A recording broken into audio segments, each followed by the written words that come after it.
ஏன்னா யாரும் யாரையும் விட்டு பிரியறதும் இல்ல. அதனால நீ வந்து அந்த மாதிரி எப்போ எங்க இருந்து போனா கூட திருப்பி திருப்பி நம்ம என்ன பண்ணுவோம், வந்துட்டே தான் இருப்போம். இந்த பூமியில நம்ம மீட் பண்ணிட்டே தான் இருப்போம். அதனால நீ கவலைப்படாத. மெடிடேஷன்ல உட்கார்ந்துட்டு இருக்கும்போது காஷ்மீரி பண்டிட் இவரோட ஃப்ரெண்டு, லாங் ஃப்ரெண்டு, அவங்க வந்து எப்படி கான்சியஸா பாடியை விடணும்ட்டு அந்த இதை வந்து சொல்லி கொடுத்துருக்காங்க. அந்த இதெல்லாம் அவர் சொல்லிட்டு அப்புறம் என்ன சொல்றாருன்னா, இப்ப பத்மாக்கு இது வந்து டஃப் டைம். அதனால உன்னால எவ்வளவு முடியுமோ அவ்வளவு க்ளோஸா இரு பத்மாவோட.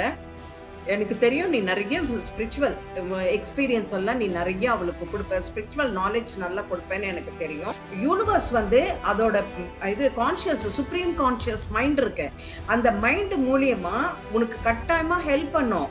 ஆனா நீ என்ன பண்ணணும்னா அவேர்னஸ்ல இருக்கணும் அப்படின்னு சொல்றாரு. அதுக்கப்புறம் நீ உன்னோட ஹார்ட்ல வந்து எல்லா கஷ்டங்களுக்கும் ஒரே மருந்து அப்படி என்னன்னாக்க லவ் தான்.